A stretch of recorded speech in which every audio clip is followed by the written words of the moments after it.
بسم اللہ الرحمن الرحیم رب اعنی علی ذکرک و شکرک و حسن عبادتک قال النبی صلی اللہ تعالی وسلم ولیس للحجۃ المبرورۃ ثواب الا الجنہ او کما قال النبی صلی اللہ علیہ وسلم۔ محترم حضرات، آج کی مجلس میں، آج کے بیان میں آپ حضرات سے جس بات کو کہا جا رہا ہے، جس بات کی جانب متوجہ کیا جا رہا ہے، وہ بات یہ ہے کہ جب ہم حج کریں تو حج مبرور کریں۔ اس بات کو ذہن میں رکھ لیا جائے۔ حدیث پاک میں اس تعلق سے فرمایا گیا ہے کہ حج مبرور کا ثواب اللہ تعالیٰ کے پاس جنت ہی ہے۔ ہم جتنے اعمال کرتے ہیں ان تمام اعمال کے کرنے پر یا تو اللہ رب العزت نے یا حضرت رسول اکرم صلی اللہ علیہ وسلم نے حج کی بشارت دی ہے، اور یہ سارے کے سارے اعمال ہمارے اللہ تعالیٰ کو راضی اور خوش کرنے کے لیے ہیں، اور جب اللہ تعالیٰ راضی اور خوش ہو جائیں گے تو اس کے بعد آخرت کی ہمیشہ ہمیش کی نعمتیں کہ جو کبھی ختم نہیں ہونے والی ہیں، جو کبھی پرانی نہیں ہونے والی ہیں، جو کبھی چھینی جانے والی نہیں ہیں، جو کبھی کم ہونے والی نہیں ہیں، جس کے اوپر کبھی زوال نہیں آئے گا، جس کے اوپر کبھی کوئی اس طریقے سے نقصان کی کوئی چیز دکھائی نہیں دے گی، ایسی نعمتیں اللہ تبارک و تعالیٰ اپنے ان بندوں کو عطا فرمائیں گے۔ اللہ تعالیٰ کا ہم اس بات پر شکر ادا کریں کہ اللہ رب العزت نے ہم کو انسان بنایا۔ اللہ تعالیٰ چاہتے تو دیوار چین کا ایک حصہ ہم بن جاتے، کسی پہاڑ کا ہم کوئی پتھر بن جاتے، نیچے سے کوئی گاڑی جا رہی اس کے اوپر لڑک کے گر جاتے، لوگوں کو دیکھ کر غصہ آتا۔ کوئی درخت ہم کو اللہ تعالیٰ بنا دیتے، لوگ لا کر آری سے یا کلہاڑی سے ہم کو کاٹ دیتے اور ٹکڑے کر کے ادھر ادھر ڈال دیتے۔ اگر کار آمد اگر ہوتے تو دروازے کھڑکیاں بناتے، اور کار آمد اگر نہ ہوتے تو یقیناً چولہے کے اندر پہنچا دیتے۔ تو اللہ تعالیٰ چاہتے اگر تو کچھ بھی بنایا جا سکتا تھا۔ خدا نخواستہ اگر سانپ بنا دیا جاتا تو لوگ منڈی کچل دیتے، اور بڑا اژدہا بنا دیا جاتا، اللہ کا فضل و کرم ہے اللہ نے نہیں بنایا، ورنہ لوگ فائرنگ کر کے مار دیتے کہ اس موذی جانور کی وجہ سے کتنوں کو نقصان پہنچے گا۔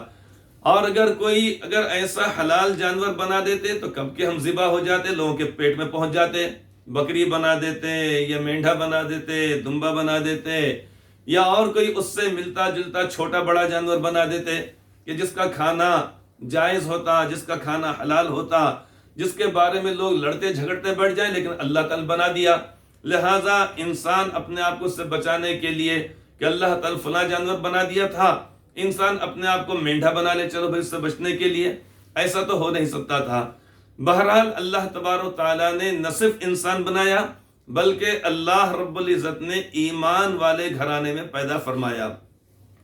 پھر اللہ تبارک و تعالیٰ نے جملہ عبادات کی توفیق عطا فرمائی۔ انہی عبادات میں سے اللہ تبارک و تعالیٰ نے حج کی توفیق عطا فرمائی۔ جب اللہ تبارک و تعالیٰ نے جب حج کی توفیق عطا فرمائی تو اللہ تعالیٰ کا اس پر شکر ادا کرنا چاہیے۔ استطاعت اللہ رب العزت نے ہم کو دی، ورنہ اگر چاہتے اللہ تعالیٰ فقیر بنا دیتے، محتاج بنا دیتے، خدا نخواستہ لوگوں کے در پہ جا کے وہاں پر جا کر لوگوں کے سامنے ہاتھ پھیلاتے، لیکن اللہ رب العزت نے ان تمام چیزوں سے بچایا۔ اپنے فضل و کرم سے صحت عطا فرمائی، تندرستی عطا فرمائی، مال و زر سے اللہ رب العزت نے نوازا، اور اللہ تبارک و تعالیٰ نے جب توفیق عطا فرمائی حج ادا کرنے کی تو سب سے پہلے اپنی نیت کو درست کرنا چاہیے۔ حج اس لیے نہ کیا جائے کہ لوگ ہم کو حاجی کہیں، یا اسی طریقے سے الحاج کہہ کے پکارا جائے، یا حاجی صاحب کہہ کے پکارا جائے، یا جب ہم کو رقعہ دیا جائے تو اس موقع پہ الحاج فلاں صاحب یا حاجی فلاں صاحب یہ کہیں ہم کو لوگ۔ اس نیت سے نہیں ہونا چاہیے، اس لیے کہ اتنی بڑی عظیم الشان عبادت کو ایک گھٹیا مقصد کی خاطر اگر ہم ضائع کر دیں تو اس سے بڑھ کر کوئی اور محرومی اور بدنصیبی کی بات نہیں ہو سکتی۔ بلکہ حج سے آنے کے بعد اگر کوئی شخص ہم سے کہے اگر حاجی صاحب، تو ہم نے جرأت کے ساتھ کہنا چاہیے بھائی آپ مجھے اس سے پہلے کیا کہا کرتے تھے؟ وہ کہیں گے بھائی فلاں صاحب کہا کرتے تھے، تو ہم نے کہنا چاہیے بس اللہ کا آپ کو واسطہ ہمارے حج کو آپ خراب مت کیجئے، بار بار کہہ کے ہمارا دماغ آسمان پر، چوتھے آسمان پر مت چڑھائیے، بلکہ آپ جس نسبت سے ہم کو پہلے کہا کرتے تھے ابھی بھی آپ ہم کو اسی نام سے پکاریے، کسی قسم کا ہم کو کوئی تکلف نہیں ہوگا، کوئی ہم کو یعنی اس طریقے سے تکلیف نہیں ہوگی۔ لہٰذا ہمارے حج کو آپ بلا وجہ بار بار کہہ کر، چونکہ آپ کہیں گے 10 لوگ کہیں گے 11واں آدمی اگر نہیں کہے گا تو ہمارا دماغ خراب ہو جائے گا اور ہم کو یہ سوچنے پر مجبور ہو جانا پڑے گا کہ دیکھو ساری دنیا مجھے حاجی صاحب کہہ رہی ہے لیکن یہ ظالم میرا نام لے رہا ہے، اس کا مطلب ہے کہ اس کے دل میں میرے تعلق سے کچھ نہ کچھ میل کچیل ہے، حالانکہ اس کے دل میں کسی قسم کا کوئی میل کچیل نہیں۔ تو سب سے پہلے اپنی نیتوں کو ہم نے درست کرنا چاہیے۔ حج مبرور کا مطلب یہ ہوتا ہے کہ ایسا حج کہ جو ریاکاری سے پاک ہو، یہ نہ ہم اس لیے حج نہ کریں کہ لوگ ہم کو حاجی کہیں گے، یہ اسی طریقے لوگوں کے اندر ہماری عزت ہوگی، واہ واہ ہوگی، یا جب ہم حج کو جانے کا ارادہ کریں گے تو لوگ تحفے تحائف دیں گے، کپڑے بنائیں گے، گل پوشی کریں گے، شال ہم کو اڑائیں گے اور بڑی عقیدت کے ساتھ مصافحہ کرتے ہوئے ہم سے کہیں گے کہ حاجی صاحب اب آپ جا رہے ہیں تو ہمارے لیے دعا کیجئے، اور ہم کہیں گے ہاں انشاءاللہ ضرور کروں گا، ہر ایک سے کہہ رہے ہیں۔ تو شروع سے اگر ہمارے دل کے اندر اگر جذبات اگر ہوں گے تو یہ بات ہمارے لیے اچھی بات نہیں ہے۔ تو سب سے پہلے اس شخص کو جو حج کو جا رہا ہے اپنی نیت کو درست کرنا چاہیے۔ اللہ رب العزت نے فرما دیا کہ ان صلاتی و نسکی و محیای و مماتی للہ رب العالمین لا شریک لہ وبذالک امرت وانا اول مسلمین۔ آپ فرما دیجئے بے شک میری نماز اور میری قربانی، ان صلاتی، اس کے اندر لفظ صلات کے اندر یہاں پر بدنی عبادت کو بتلایا گیا، وہ نسکی اور میری قربانی اس کے اندر مالی عبادت کو بتلایا گیا۔ بے شک میری نماز اور میری قربانی، وہ محیای و مماتی، اور میرا جینا اور میرا مرنا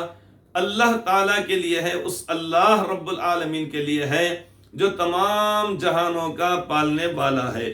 لا شریک لہ، اس کا کوئی شریک نہیں، وبذالک امرت، اور اسی کا مجھ کو حکم دیا گیا ہے، وانا اول مسلمین، اور میں سب سے پہلے فرما برداروں میں سے ہوں۔ تو یہاں پر یہ فرمایا گیا ہے کہ ایک ایمان والے کو اپنے تمام اعمال میں، چاہے وہ 1 روپیہ اگر کسی کو صدقہ اور خیرات کر رہا ہو، چاہے وہ 2 رکعت نماز پڑھ رہا ہو، چاہے وہ 1 مرتبہ سبحان اللہ کہہ رہا ہو، یا اسی طریقے سے قرآن کریم کا 1 رکوع پڑھ رہا ہو، کوئی بھی اس کا عمل خالص اللہ تعالیٰ کے لیے ہونا چاہیے، غیر اللہ کو راضی کرنے کے لیے، خوش کرنے کے لیے نہیں ہونا چاہیے۔ اس لیے کہ اگر عمل کیا جائے گا تو آخرت میں وہ وزن بے وقعت بے حیثیت ہو جائے گا،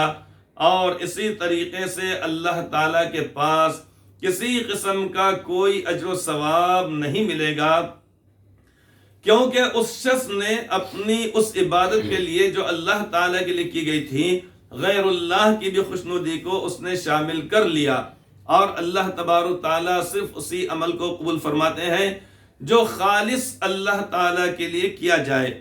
تو یہاں پر اس آیت پاک میں فرمایا گیا کہ آپ یہ فرما دیجئے میری نماز اور میری قربانی، میرا جینا اور میرا مرنا، یعنی انسان کا شعور آنے کے بعد سے، بالغ ہونے کے بعد سے لے کر اس کی سانس جب آخری سانس جب چل رہی ہے وہاں تک کہ جتنے بھی اعمال ہیں، چاہے وہ نماز سے تعلق رکھتے ہوں، روزے سے ہوں، حج سے ہوں، تلاوت سے ہوں، ذکر و اذکار سے ہوں، یہ تمام کے تمام اعمال انسان کے خالص اللہ تبارک و تعالیٰ کے لیے ہونا چاہیے۔ تو جہاں پر حدیث پاک میں حج مبرور کے تعلق سے فرمایا گیا ہے